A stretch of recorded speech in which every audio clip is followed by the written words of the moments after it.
Only moments ago, a warning traveled across the Atlantic. It did not arrive through military force or visible confrontation, but through calculated language, economic pressure, and carefully placed threats. As 2026 began, the official message from London was reassuring. Britain was told that the special relationship with the United States remained strong, resilient, and positioned to endure. That was the line repeated after Prime Minister Keir Starmer spoke with Donald Trump to congratulate him on what was described as a historic return to power. On the surface, diplomacy appeared calm and confident. But international politics is rarely defined by polite statements. It is shaped by leverage, priorities, and what governments signal when they believe no one is listening.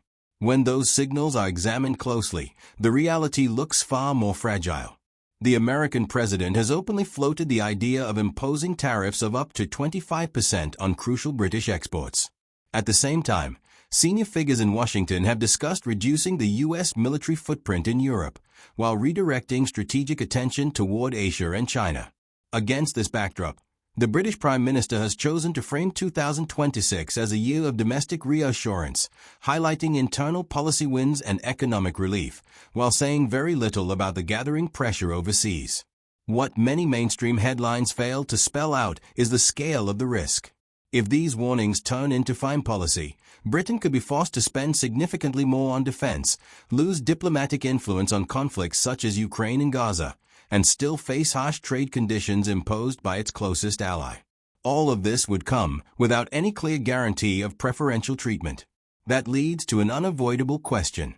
Is 2026 the moment when the special relationship begins to weaken quietly rather than collapse dramatically? And is anyone in Westminster willing to acknowledge that possibility out loud? To grasp the seriousness of the situation, it is necessary to return to the moment Donald Trump regained power and examine how London responded. In November 2024, Trump wins the U.S. presidential election. Within hours, Keir Starmer reaches out from Downing Street, offering congratulations and reaffirming the strength of bilateral ties.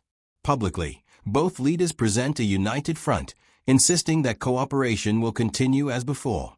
Privately, however, political divisions emerge almost immediately within the UK.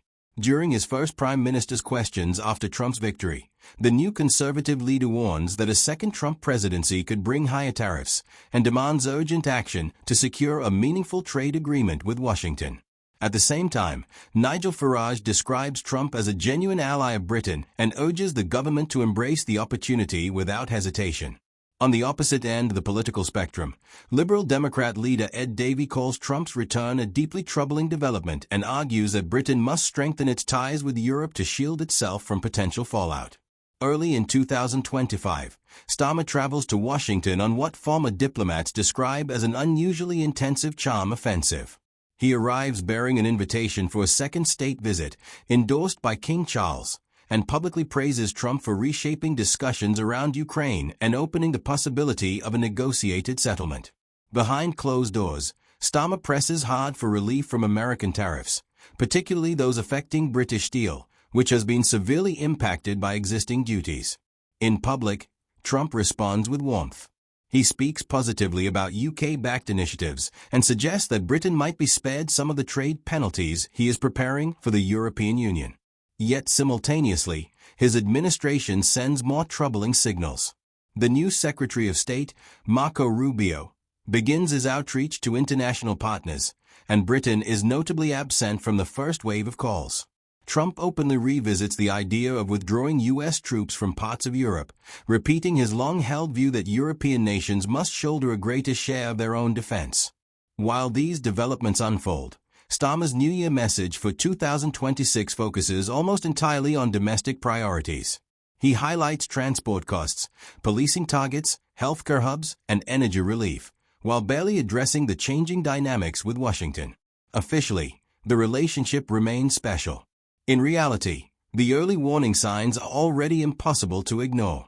To understand why these warnings matter, the idea of a so-called special relationship must be placed in historical context. For decades, that phrase has been used to describe a bond presented as unique, rooted in shared intelligence, nuclear cooperation, and joint military action. From the beaches of Normandy to the conflicts of the Middle East, British prime ministers have repeatedly stood alongside American presidents, often at significant political and human cost. The underlying assumption was simple. When Washington led, London followed, and in return, Britain retained influence far beyond its size. Yet history also offers a far less comforting lesson.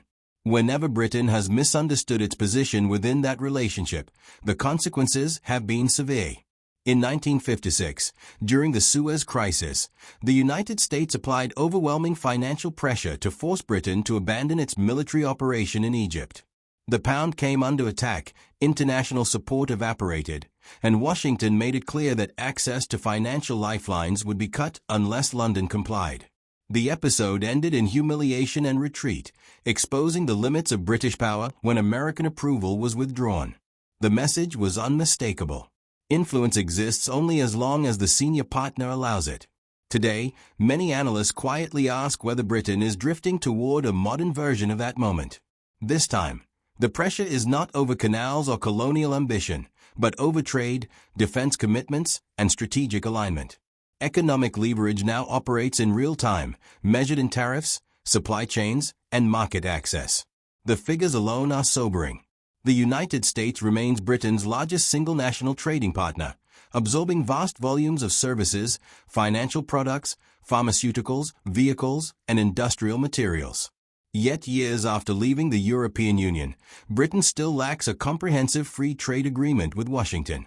Instead, manufacturers face the continued threat of steep tariffs, particularly on steel, a sector already under intense strain. Official reassurances continue. The Chancellor insists that trade flows are resilient and points out that Britain has weathered a Trump presidency before. But this confidence masks a more uncomfortable reality. Trump has repeatedly pledged to expand tariffs as part of a renewed America First economic strategy. In negotiations, market access is not a courtesy, but a weapon. Allies who comply are rewarded. Those who resist are punished. When Britain is hinted at as a possible exception, it is not generosity. It is leverage. The implication is clear. Concessions on agriculture, digital regulation, environmental standards, or data governance may be expected in exchange for relief. The question then becomes unavoidable. If British policy is reshaped under external economic pressure, who is truly setting the rules, Parliament or the Oval Office? Defense presents an equally stark dilemma. Trump's hostility toward what he views as unequal burden sharing within NATO is long-standing, and his second term shows no sign of moderation. The message to Europe has hardened. Increased defense spending or lower expectations of American protection. In Britain, opposition figures have seized on this demand, pressing the government to commit fully to spending 2.5% of GDP on defense. The government claims to share the goal, but avoids fixing a timeline, citing severe budget constraints inherited from previous administrations. Meanwhile, figures close to Trump openly discuss reducing the American military presence in Europe, particularly along NATO's eastern flank. Analysts in Washington increasingly describe European security as a secondary concern. For Britain, this raises a profound strategic question. If American forces and resources are scaled back, can the UK continue to rely on US intelligence, nuclear deterrence, and rapid reinforcement during a crisis? On paper, the commitments remain intact. In practice, the message is unmistakable. There will be no more free guarantees. Loyalty must be matched by expenditure and capability, or Britain risks slipping down Washington's list of priorities when it matters most. Foreign policy exposes further fault lines. On Ukraine, Britain has played a leading role within Europe, supplying advanced weapons, training forces, and shaping diplomatic momentum. That activism once translated into influence in Washington. Trump's approach, however, is markedly different. His focus leans toward transactional outcomes, including peace proposals tied to American commercial interests in Ukraine's reconstruction and natural resources. While the British Prime Minister publicly welcomes any movement toward peace, the underlying tension is clear. If Washington pushes Kiev toward a settlement that freezes territorial losses, Britain will face an impossible choice. Support the deal and risk alienating European partners and Ukraine itself, or resist and risk damaging relations with the United States. The divide is even sharper in the Middle East. Within Britain, political pressure over Gaza, arms exports, and recognition of Palestinian statehood continues to grow. Trump, by contrast, aligns closely with hardline Israeli positions and shows little patience for European moral arguments. Britain's decision to sanction certain Israeli ministers, while largely symbolic, risks becoming a flashpoint if Washington interprets it as disloyalty. Here again, the implicit warning is about alignment. Stray too far from American policy, and consequences may follow in areas far removed from diplomacy. At home, public opinion is deeply fractured. Some see Trump's return as a rare opportunity for Britain to secure favorable treatment from a U.S. president who openly admires the country and its monarchy. Others warn that unquestioning alignment risks repeating the mistakes of the early 2000s, when loyalty to Washington eroded trust and credibility at home.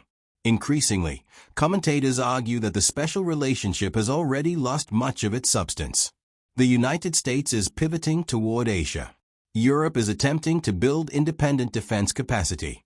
And Britain, outside the European Union and dependent on American security, occupies an increasingly uncomfortable middle ground.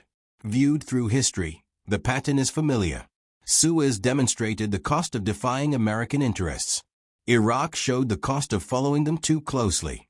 In 2026, the battlefield is different, dominated by trade rules, defense budgets, and geopolitical rivalry rather than open war. But the core dilemma remains unchanged. How much independence is Britain willing to trade for access and protection? As the year unfolds, official statements insist that the relationship remains strong. Yet beneath the surface, Britain faces higher defense costs, persistent trade pressure, and diminishing leverage. The uncomfortable truth is that partnerships built on imbalance rarely endure without cost. The real question is no longer whether a warning has been issued, but whether Britain is prepared to respond. Because if this relationship finally gives way, the challenge will not be rhetorical.